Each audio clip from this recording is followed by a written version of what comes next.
नमस्कार प्रिय दर्शकों, आज के इस कार्यक्रम में मैं मेष राशि वाले सभी जातकों को कहना चाहूंगा कि अगस्त का महीना आपके लिए बहुत ही विशेष होगा। उसका सबसे प्रमुख कारण है कि शनि महाराज वक्र गति में आपको कर्म भाव का फल दे रहे हैं।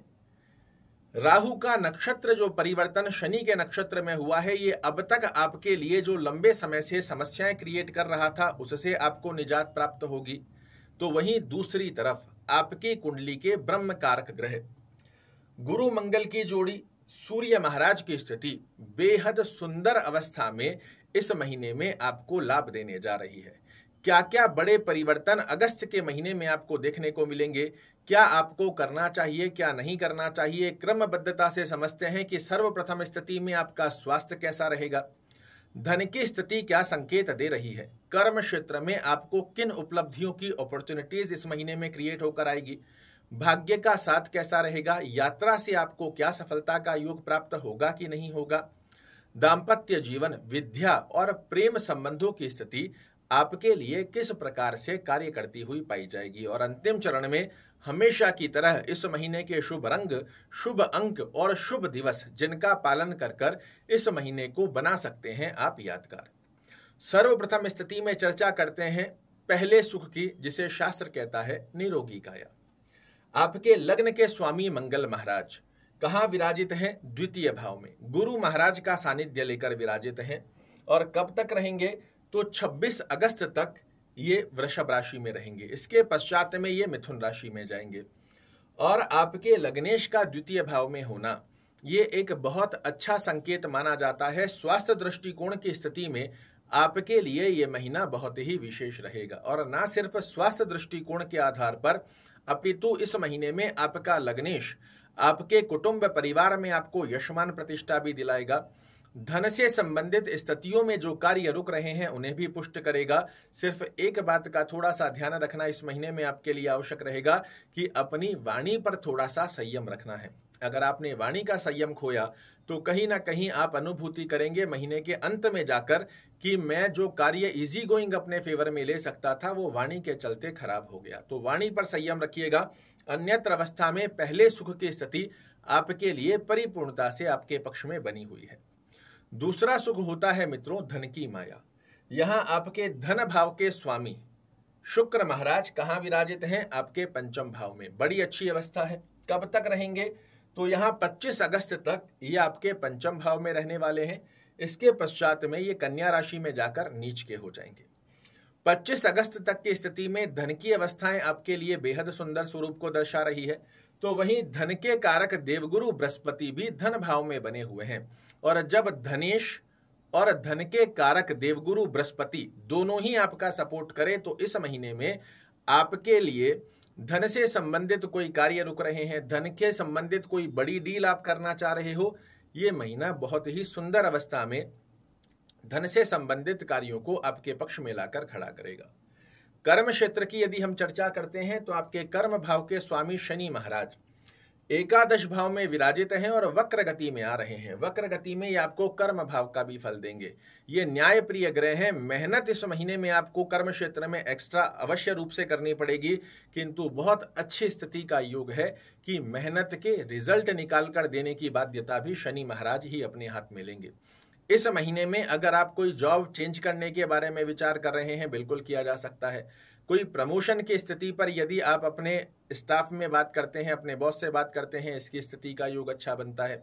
स्थानांतरण, चेंज प्लेस के बारे में अगर आप विचार कर रहे हैं तो ये एक अच्छी स्थिति बनती है, क्योंकि ये महीना आपकी आय में वृद्धि कारक अवस्था को दर्शा कर देने की स्थिति को भी बना रहा है। ऐसे में कर्म क्षेत्र, चाहे आप जॉब कर रहे हैं चाहे व्यवसाय कर रहे हैं, ये महीना कर्म क्षेत्र संबंधित स्थिति में आपको अच्छे रिजल्ट बनाकर देता हुआ पाया जाएगा। भाग्य दृष्टिकोण पर यदि हम चर्चा करें तो भाग्य स्थान के स्वामी देवगुरु बृहस्पति द्वितीय भाव में जाकर विराजित हुए हैं। लग्नेश का साथ इनको प्राप्त हुआ है और आप अपने कर्म से, आप अपने सेनापति का बल अर्थात मंगल का बल प्राप्त करते हुए, अपने व्यक्तित्व का परचम फहराते हुए भाग्य को अपने साथ जोड़ लें। इस प्रकार की शक्ति इस महीने में आपको अपने साथ देखने को मिलेगी।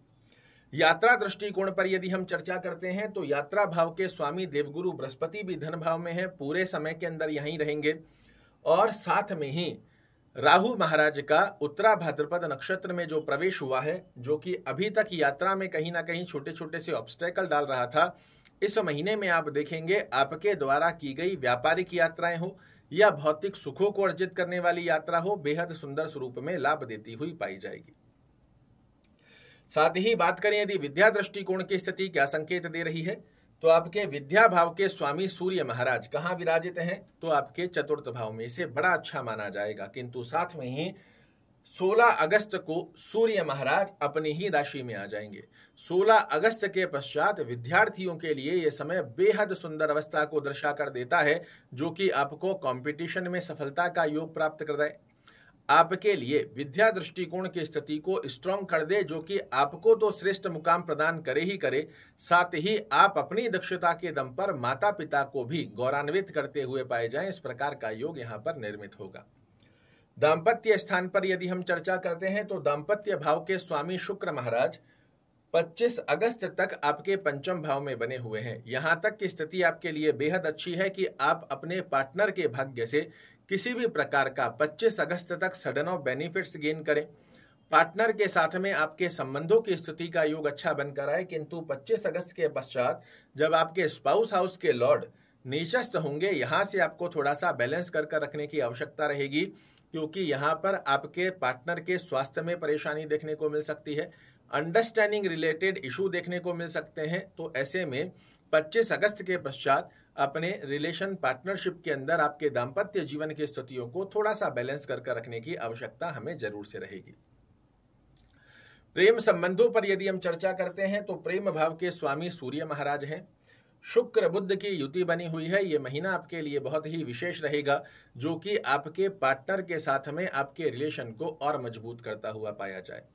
25 तारीख के पश्चात भी शुक्र महाराज सिस्टम में जाएंगे, किंतु उसके पश्चात भी यह पूरा महीना रिलेशनशिप में जो लोग लिप्त हैं उनके लिए खास रहने वाला है।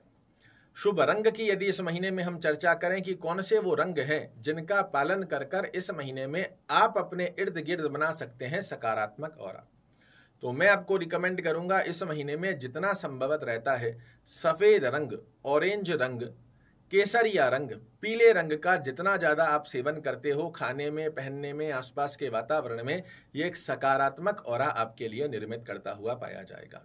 वो कौन से दिवस हैं जिनके ऊपर कोई भी विशेष कार्य किया जाए तो परसेंटेज वाइज मिलती है हमें बड़ी सफलता। कोई भी बड़ा कार्य करने पर यदि आप विचार कर रहे हो, आपके लिए बड़ी अच्छी अवस्था होती है रविवार के दिन किया जाए, मंगलवार के दिन किया जाए, गुरुवार के दिन किया जाए, और चौथे स्वरूप में सोमवार के दिन किया हुआ कार्य आपके लिए सफलता के नए द्वार खोलता हुआ पाया जाएगा।